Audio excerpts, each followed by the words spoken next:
Reka nongere mbasuhuze mu izina ry'umwami wacu Yesu Kristo. Ndanejejwe n'Imana ongera guhagarara hano tuganira ijambo ry'Imana. Amazina ni Evangelist Daniel Gitangaza. Reka mbanze nshimire Imana kubw'imbabazi zayo n'urukundo rwayo idahwema kutwereka, kandi nawe ngushimire ukurikirana ijambo ry'Imana uko bwije nuko bukeye ku murongo wacu wa YouTube channel. Imana iguhereze umugisha. Uyu munsi ndifuza tuganira ijambo ry'Imana, turaganira ku ijwi ryongorera, voice of whispering. Ndifuza tuganire ku ijwi ryongorera. Ese ijwi ryongorera rigira izihe mbaraga iyo rije ku buzima bw'umwana w'umuntu? Ijwi ryongorera rigira iyihe capacity ku buzima bw'umwana w'umuntu? So nicyo nifuza tuganire uyu munsi, nkubwire ku mbaraga z'ijwi ryongorera. Turasoma Bibiliya Itangiriro. Turasoma Bibiliya igitabo cy'Itangiriro. Ushobora kuba uri mu modoka ugenda, aho waba uri hose ushobora gufata Bibiliya yawe, waba uyifite no muri telefone, warangiza tugasoma ijambo ry'Imana. Reka dusome Itangiriro ibice bitatu. Ndasoma umurongo wa 2. Uwo mugore arayisubiza ati, imbuto z'ibiti byo muri iyi ngobyi kwemererwa kuzirya, keretse imbuto z'igiti kiri hagati y'ingobyi nizo Imana yatubwiye iti nimuzazirye nimuzazikoreho mutazapfa. Murongo wa 4, Bibiliya avuga ngo iyo nzoka ibwira umugore iti gupfa ntimuzapfa, kuko Imana izi yuko ku munsi mwaziriyeho amaso yanyu azahweza, mugahindurwa nk'Imana, mukamenya icyiza n'ikibi. Mwakira ijambo ry'Imana. Iryo niyo jambo ry'Imana uyu munsi nifuza ko tuza kuganiraho, kandi ndakwinginze wowe nkurikiye, wowe turi kumwe, ntuze kurangara, uraza kumva icyo nshaka kuvuga, uraza kumva imbaraga ziva mu ijwi ryongorera. Umunsi Imana yaremye ijuru n'isi, yaravuze ngo ijuru niribeho, isi nibeho, umucyo nubeho, umwijima nubeho, itegeka buri kintu cyose kiri ku isi kibaho. Ijya kurema yaravugaga ngo nihabeho hakabaho, igere ku nyamaswa, igere ku biki byose ikavuga ngo nihabeho hakabaho. Umunsi Imana yagiraga ide, Bibiliya iratubwira Genesis chapter 1 verse 26. Bibiliya ivuga ngo iki? Biravuga ngo tureme umuntu ase natwe agira ishusho nk'iyacu. Ni igitekerezo Imana yagize. Biravuga ngo noneho mu byaremwe byose, mu byabayeho byose, tugiye gukora ikintu kiri speciality. Ntabwo twongera kuvuga ngo nihabeho, ahubwo noneho tugiye kurema. Bivuze ngo ikintu cyaremwe gitandukanye n'ikintu bavuga ngo baho. So icyaremwe ni ikintu Imana yaremye. Biravuga ngo irema umuntu mu ishusho yayo, imwishimiye, imukunze. Come on, ndagira ngo unyumve neza. Bivuze ngo uko waba usa kose, uba uri inzobe, uba uri igikara, uri mu isura y'Imana. Uko waba uba muremure, uba uri mugufi, uremwe mu bwiza bw'Imana, uremwe mu ishusho y'Imana. So Bibiliya iravuga ngo Imana ifata abo bantu ibashyira mu ngobyi ya Edeni. Irabwira ngo noneho ibirimo byose ndabibahaye, mbishize mu biganza byayo, mbahaye ubutware n'ubushobozi bwo gutwara ibi byose biri hano ku isi. Iragize irabwira ngo hari igiti kiri muri Edeni, iki giti kimenyesha icyiza n'ikibi, ntimuzakirye. Ibaha kondisiyo. Noneho umva ijwi rya voice of whispering, ijwi ryongorera. Biravuga ngo umwanzi aromboka gake gake gake yegera Eva, atangira kumubwira mwongorera, agirana nawe ikiganiro. Bibiliya itwereka ikiganiro gitoya, ariko ikigaragara kugira ngo inzoka ikonveke umutima w'uyu mugore, habayeho ikiganiro kirekire. Baraganira, bagirana ikiganiro, iramwongorera. Kubera iki yamwongoreraga? Iyiza gukoresha ijwi riri hejuru excuse me, iyiza gukoresha ijwi riri hejuru, Adamu yari kubyumva, akaza agatangira umugore akamubuza gukora icyo kintu umwanzi yashakaga yuko Eva akora. ariko inzoka izana uburiganya bwayo, ikoresha voice whispering, ikoresha ijwi ryongorera, ijwi rivuga gake gake, ijwi rituje ryongorera umugore, riza ku mugore rirambwira ngo ni ukuri kiriya giti nimukiryaho ntago muzigera mupfa, kiriya giti nimukiryaho amaso yanyu azahumuka. Bivuze ngo igihe cyose umwanzi ashaka gukora ku buzima bwawe ntago akoresha ijwi riri hejuru, ahubwo akoresha ijwi riri hasi, ijwi ryongorera, kugira ngo hatagira undi muntu ushobora kubyumva akakubwira ngo icyo kintu ni kibi. Kamoni, ndagira ngo ubitekerezeho, uzumve igihe cyose umwanzi yagiye kugukoresha icyaha, agiye kukubwira ngo iba, aza muri wowe amatwi yawe agatangira kukongorera akakubwira ngo ariko utwaye ariya mafaranga ntacyo waba, agatangira kukongorera akakubwira ngo ariko uramutse wambuye uriya muntu ntacyo waba, agatangira kukubwira ngo ariko uriya mukobwa muryamanye ntacyo waba. Iyo abikora akoresha ijwi rituje ryongorera. Kubera icyo akoresha ijwi ryongorera? Igihe cyose umwanzi yashaka kukugusha mu cyaha akoresha ijwi ryongorera, ijwi rituje, ku buryo nta wundi muntu ushobora kumva icyo iryo jwi ririmo kukubwira. Ndagira ngo mbinginge bavandimwe, bagabo mwubatse n'abagore mwubatse, mwumve iki kintu.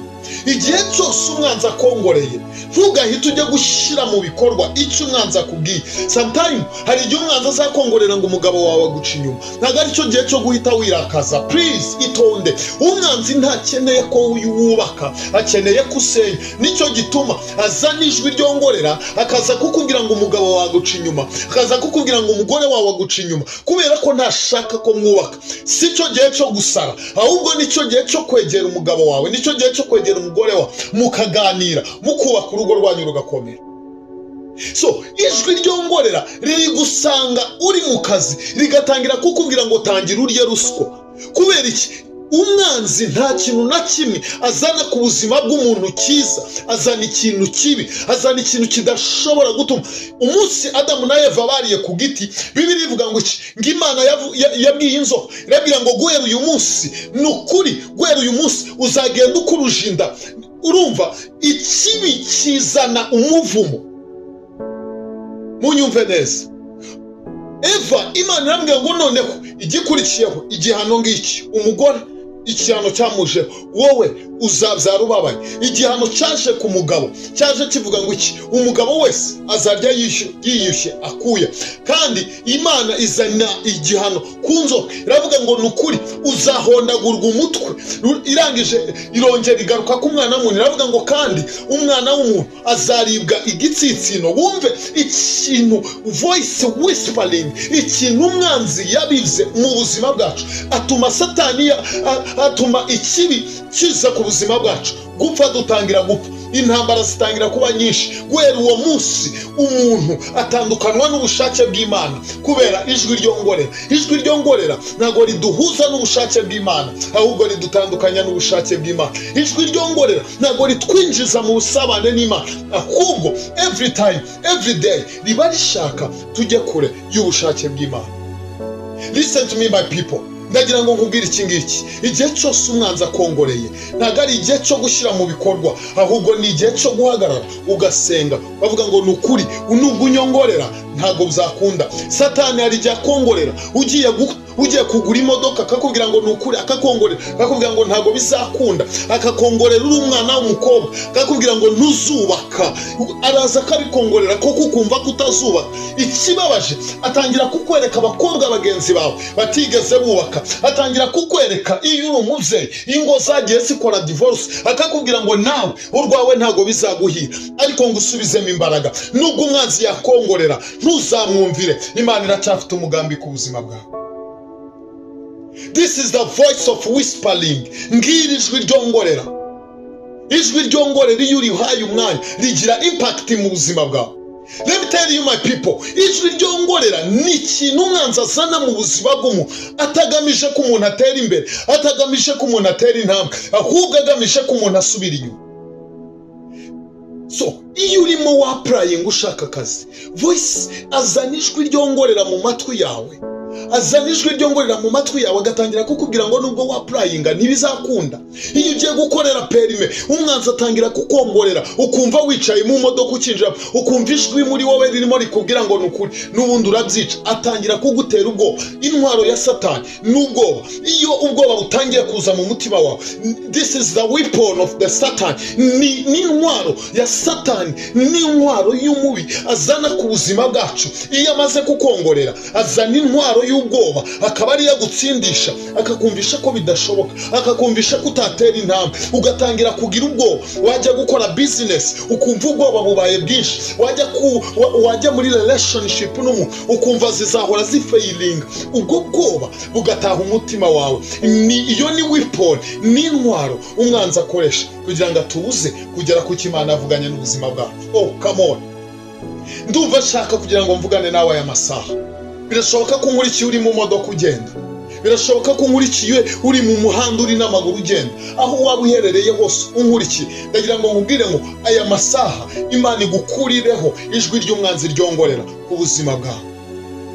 Wongere utangire wumva ijwi ry'Imana rivugana n'ubuzima bwawe. Wongere utangire kumva ijwi ry'Imana rizana impinduka mu buzima bwawe. Utsinde umwuka w'ubwoba waje ku buzima bwawe bitewe n'ijwi ryongorera. Ijwi ryongorera rikumvisha kutazabona akazi. Oh come on. Ijwi ryongorera rikumvisha kutazatera intambwe. Ijwi ryongorera rikumvisha yuko ntacyo uzageraho. Ijwi ryongorera rikumvisha ko nta terambere uzageraho. Ijwi ryongorera rikumvisha yuko nta cyiza gishobora kuba ku buzima bwawe. Ndagira ngo nkubwire my dear, ntabwo uzabaho nk'uko iwanyu babayeho. Bishoboka ko babaye mu buzima bubi, ariko si bwo buzima uzabamo. Ntabwo uzabaho nk'uko abisi babikeneye. Ubuzima bw'umwana w'umuntu buri mu biganza by'Imana. Nubwo umwanzi yabiba ikibi ku buzima bwawe, ndagira ngo utandukane nacyo, kuko umwami yiteguye kukwakira, yiteguye kukugirira neza. Cikira ijwi ryongorera, cikira ijwi ry'umwanzi, cikira ijwi riguca intege. Mureke mbabwire, umunsi Delila yashatse kugira ngo abone Samusoni, yakoresheje voice of whispering.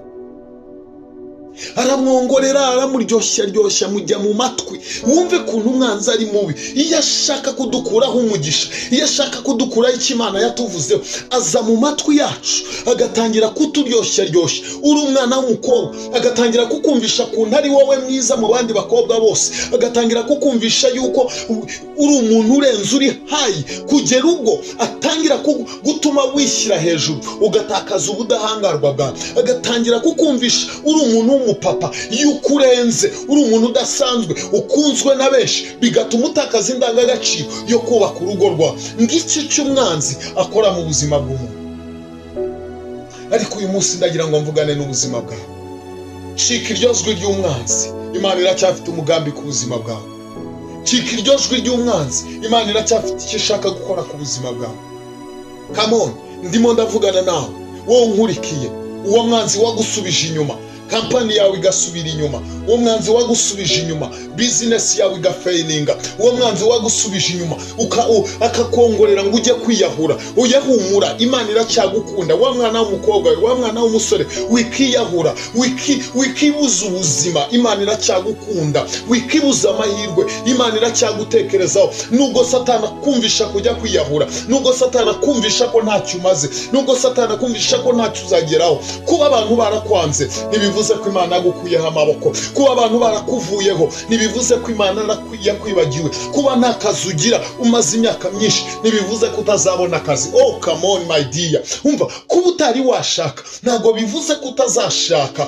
Satani yikongorera kubwire ngo byaranze ntabwo bizakunda, ntabwo bivuze ko utazashaka. Imana iracyafite umugambi ku buzima bwawe. Bibiliya ivuga ngo iki? Ngo erega nzi ibyo nibwira kubagirira, si bibi ni byiza. Why? Kugira ngo mbareme umutima w'ibizaza hanyuma. Hari icyo Imana yifuza gukora ku buzima bwawe. Ntuzacike intege. Ndagukomeje muri aya masaha. Ndashaka gusoza nsengana nawe isengesho.